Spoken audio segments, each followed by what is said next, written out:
probably feel like you in the principal office, huh? Hey, what did I do? Bro, y'all see that? Y'all ever know that Vaughn? That nigga like, what did I do, bro? You feel like, you probably feel like you in the principal office, huh? Yeah, nigga, you know what I'm saying? You know what I'm saying? Well, nah, man, I just did a job interview. Shit went good. Shit went great type stuff. You know what I'm saying? But this video is about books that have changed my life. Now, I haven't even read books that's double digits. I haven't read more than 10 books. So I'm not one of those niggas that read 52 books a year, a book a week. I'm not one of those niggas that just read a whole bunch of books. But I've read good books, right? So, some of the books that have changed my life. The first ever book that really changed my life. I don't have it physically. I'll show you two of these later on. I'm going to show them later on. I'm not going to let you know them now. But the first book that ever changed my life was actually Rich Dad, Poor Dad. That was the first ever financial self-help book that I've read because I was very interested into learning how to make money, how money works. And it's funny because I read that book while in school and while in high school, right? And while in high school, a lot of people could have perceived me as dumb because, you know, I came to school late. I didn't have the best grades.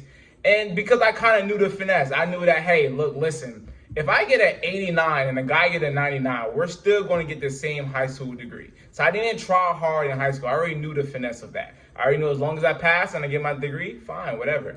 So it's interesting that someone could have thought that I was dumb, but I was really into books. Now, was I into How to Kill a Mockingbird? No. Was I into all these dumbass books schools make niggas read? No, I was not into fictional books. I was more into shit that I could learn and apply within my life. And I have applied a lot of things within these books I'm going to get into. So Rich Dad Poor Dad, I learned about money. I learned about not trading your time for money.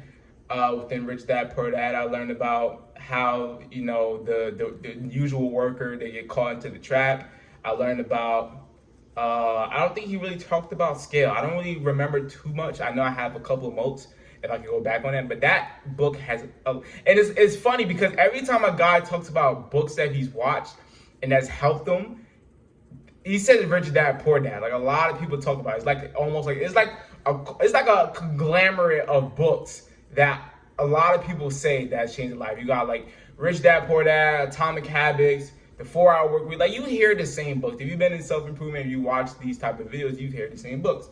So that's a book that has helped me when it comes to credit, and it comes to finances, and changing the way I looked at money, right? The next book is The 48 Laws of Power. Now, I've never actually read, well, actually I have. I read like 50 pages of it, right?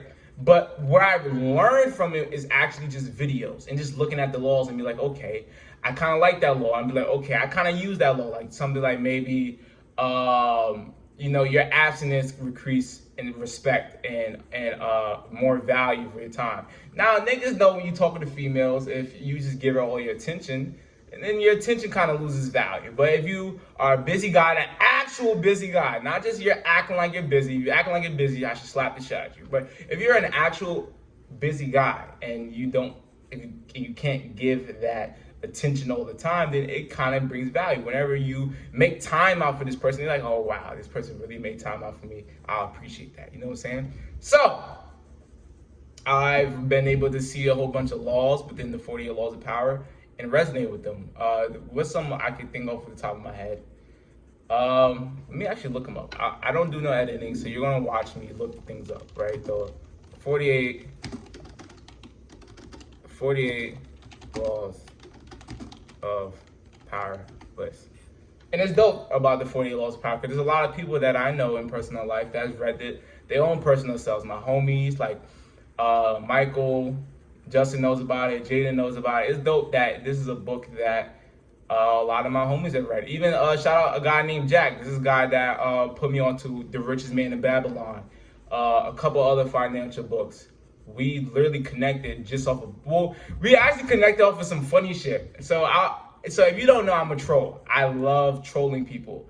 As much as I may be in a suit right now, as much as I may be a guy that matured, or whatever the case may be, I'm still a troll, and I like trolling and bothering people and picking with people, right?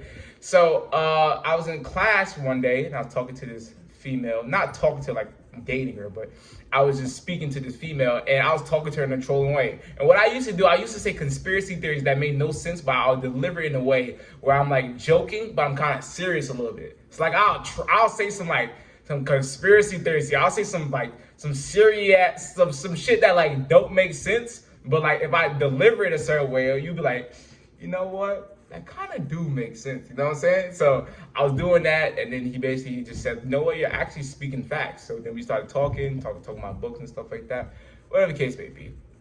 But let me look at some of the laws within the 48 laws of power and see some of the ones that I actually resonate with and ones that I've naturally done. That's also dope to see that you do things naturally, and then you're like, "Oh, okay." One of the laws is to recreate yourself. I mean, as you see right now, I'm wearing a fucking suit. You know what I'm saying? Like, if you told me 3 years ago, James, go put on a suit, I'll be like, nigga, what? I'll be like, nigga, what? I'm finna put on these Amiri jeans. I'm finna put on this black tee and these shoes and this chain. Nigga, what you talking about? You know what I'm saying? So that's definitely one thing. Another thing, keep your hands clean. Keep your hands clean is about your image, and it's also about your digital footprint. I have a pretty good digital footprint. Like, I mean, yeah, if you go to like some older videos, you see me saying some crazy shit, but I'll say I have a pretty good digital footprint. Interaction with boldness, definitely. Oh, even like another book that I've learned from, The Art of War. I've learned to appear weak when strong and appear strong when weak. That's very important. And also, as in, you kind of got to think of it as your poker face. When you have a poker face, you have to conceal that you're like nervous. You have to conceal that you don't have confidence in that situation. Just simply showing that like you have confidence and you have conviction in the situation can make someone play weaker. Deadass. Okay, watch this. You ever like was playing like a fighting game, right? And as you kept leveling up, you got to the big boss. And the big boss, he big as shit. Like, he's a big ass boss. Like, he walking confidently, he walking towards you, like he not scary, right? So that could have made you want to run away.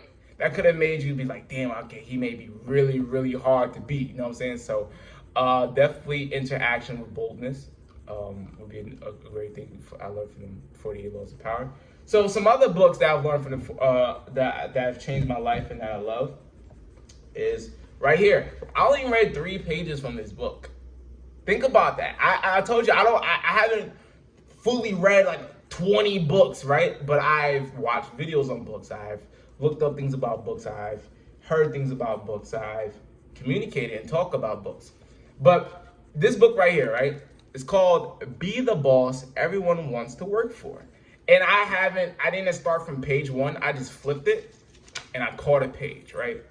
And what I've learned was that people that are looked at as effective leaders in communication, they smile a lot. They have eye contact.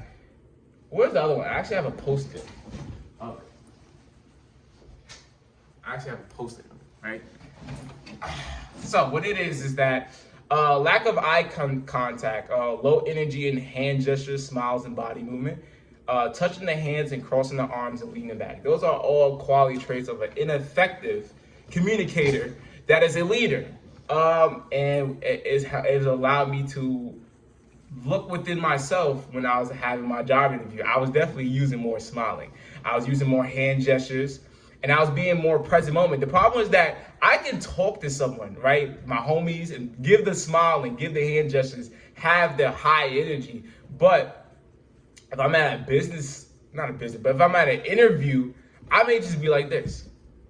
You know what I'm saying? I may be very lacking smiling. I may be lacking presence. I may just be just like this, right? And in a way, everyone judge you for everything. You gotta have to think about it. Like, people judge you for your hair. People judge you for your body. People judge you for your clothes. Shit, in my second channel, I talk about I get a whole lot of compliments when I'm wearing nice dress clothes.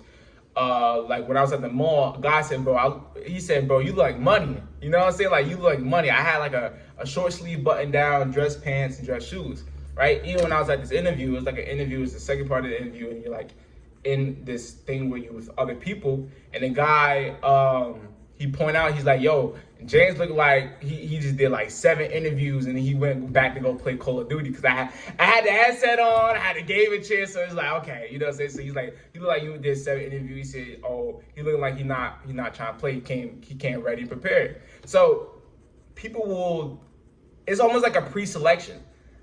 For my niggas out there, go to the mall and just look at a female for 1 second, and you can literally tell if you would smash or not smash. You could look at her and tell her if you would have a long-term relationship with her or not. You can look at her for 1 second and be like, no or yes.